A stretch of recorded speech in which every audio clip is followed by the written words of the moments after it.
Comedian. He's probably one of the biggest supporters of live comedy that I know in the area, and I'm super happy to have him here. Please put your hands together for Tommy J. Warren, everybody.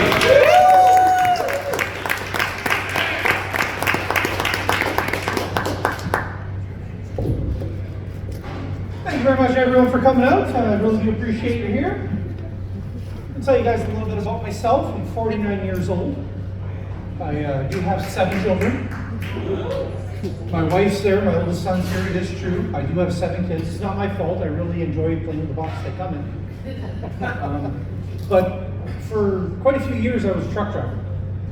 And I've driven over 3.5 million kilometers in my life, accident-free. And as a truck driver, you got to be able to back in blindsided, put trailers in tight spots, drive areas most people wouldn't even put a car. I never had an accident until I started having kids. I can't say they were all planned. None of them were. How the fuck do you plan for financial ruin, right? It's like my one daughter one day goes to me, she goes, "Why don't we have this, and this?" So I pulled out a report showing, like, look, it takes like $380,000 to raise a child from 0 to 18. 7. I am so fucking poor, I can't even afford proper jeans. That just happened. So apparently the weight I've lost isn't working. I've lost almost 50 pounds in the last year and a half. Which I thought I was doing great until I ran into a little high school friend. He looked at me and goes, "Man, you've really grown." And I was like, "Oh, as a person." He goes, "No, you're fat." So I told him to go fuck himself. So one thing I recently did is I was online and I was on one of these auction sites. Mark might know. And I did buy one of those mystery boxes. I was looking for a fleshlight. That shit's expensive, okay? I'm a fucking Canadian comedian.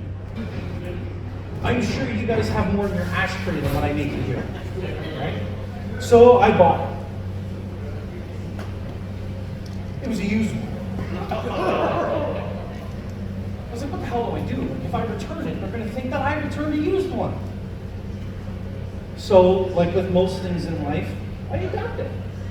I improvised. I overcame. And I came like a motherfucker. I will tell you right now, like you get past the rips and tears, it's not bad. I'll be giving free samples in the parking lot after the show if anybody is interested to try it out. It's a whole new world. So, which led to a big fight between me and my wife. And she was like, "You got this stupid thing. You're no longer, you no longer want time with us." I said, "Well, that's really quiet. You're not." But no, I didn't say that. So, but we got it. No, I did. We got into a fight, right? So she called me up later on that day, and she was like, "I'm really, really sorry. I didn't mean to get upset." I said, "Well, I'm sorry too." And she says, "Well, how about tonight? The kids go to bed. I'll suck your dick for you." And of course, I was like, "Hell yeah!" So I did what every other guy who's still mad at his wife did, who offered, I masturbated 8 times that fucking day. 3 hours later, she was done. I wasn't. So now that she's here and she heard me say that. The last one that he gets. Then again, I'm not the smartest guy. Growing up, I thought Plenty of Fish was a dating site for lesbians. So. My oldest son is here tonight. He came down from the weekend. He's joining the military. So he's off doing that. Very proud of him. And I on the way here, when we were driving here tonight, I live in St. Catharines. So it was about a 20-minute drive here, and I remembered a story from when he was 3-4 years old. I used to do home construction. I was an auto mechanic for a while. So I got a lot of tools. I was looking for a particular tool, and I had all my tools laid out in the kitchen because I was trying to find it. And he came running into the room. Like, what child here would not lose their mind running into a room full of tools? And I said, "Just think, Matthew, when I die, these are all yours. The little fucker looked me dead in the eye and go, I can hardly wait. I was like, you little fucking dick. True story. And I called him that, and I got in trouble. So, yeah, as you guys can tell, like, I'm not great. So, as a kid, I knew I wasn't, and I begged my parents to get me tested, and they finally took me and got me tested. And it turns out that I have OCD, which explains why I had to focus on shit, right? Because I was nuts. So as I grew up, it changed, like, you know, childhood diabetes, and sometimes it goes away, changes. So my OCD changed as I grew up. I went from having OCD to obesity. I gained a letter. So now I'm part of the letter community. No, I'm a straight white male. So I told that joke one day at a place, and there was this one woman here.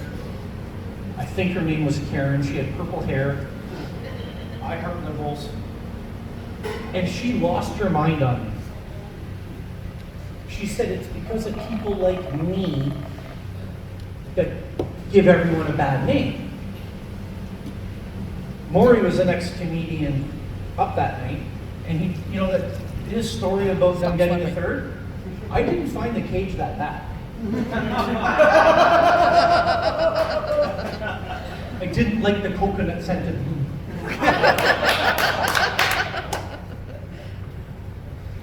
So, I met a friend for coffee the other day, and we were sitting there, and this guy behind me, he was a bomb tech. So he was talking about stories and stuff, and I was like, you got to get really stressed for that job, right? Like, that's got to be a highly stressful job. Would you agree? Right? And I said, how do you deal with it? He goes, I got no stress with my job. Either I get it right or it's somebody else's problem. And I was like, fuck's sakes, that's how everyone should look at life. Or like a dog. If you can't eat it, fuck it. Did I tell you I got 7 kids? So, and all that and everything going on in my life, I did one thing 8 years ago that I'm very proud of. I managed to beat colon cancer. I got the call that I have advanced colon cancer, it's going to kill me. So my choices were either let it take me or fight, have surgery, and that's what I chose to do. And I'm here today.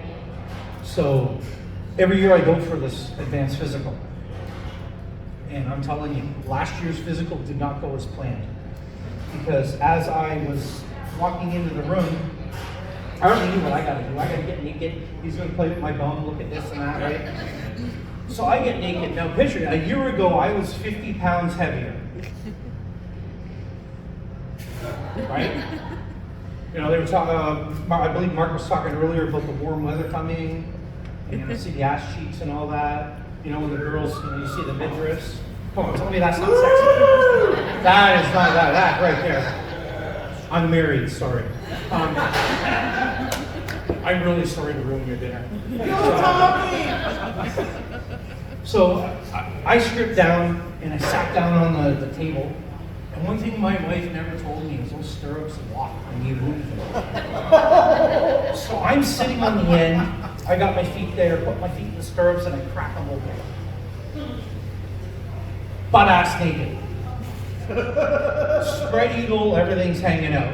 And I can't unlock the goddamn things. That's when my doctor walks in. Doesn't say nothing, washes his hands. He goes, we're going to start by checking for a hernia. You know, they check guys for hernias. They grab your balls and they tell you to cough.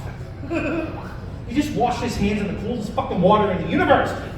Guys, what happens when your balls are around cold things? I've already got body disproportion issues. I haven't seen my dick in 18 fucking years. I'm sure it's like, holy shit. You know? Like, even with the mirror, I still can't see it. I cast a big fucking shadow. So, excuse me. So as as he's there, I'm spread eagle, he's got my junk in his hand, he goes, cough.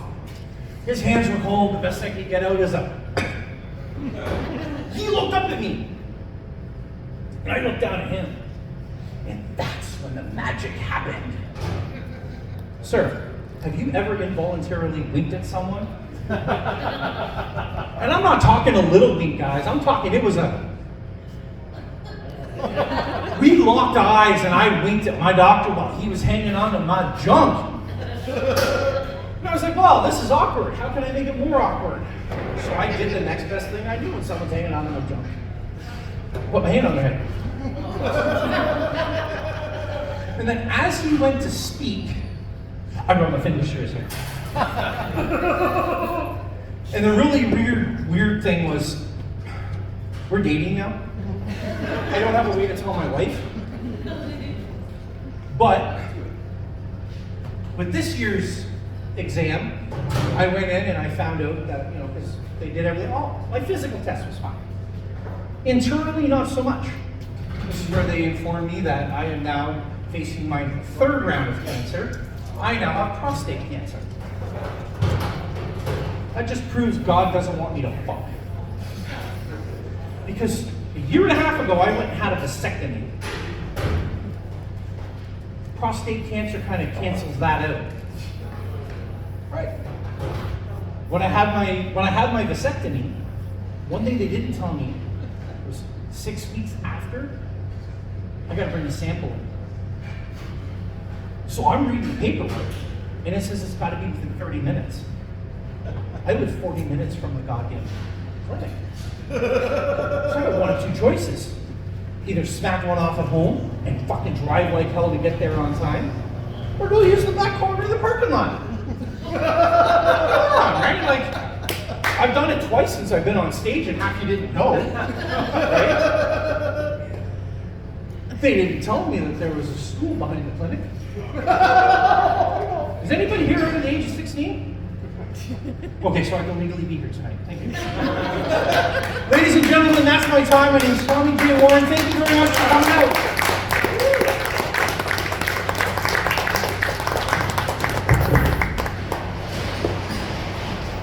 Tommy J. Warren, everybody! Yeah, give me a round of applause for that insanely fucking educational set that we just got there. Learned so much about what's in store for my future.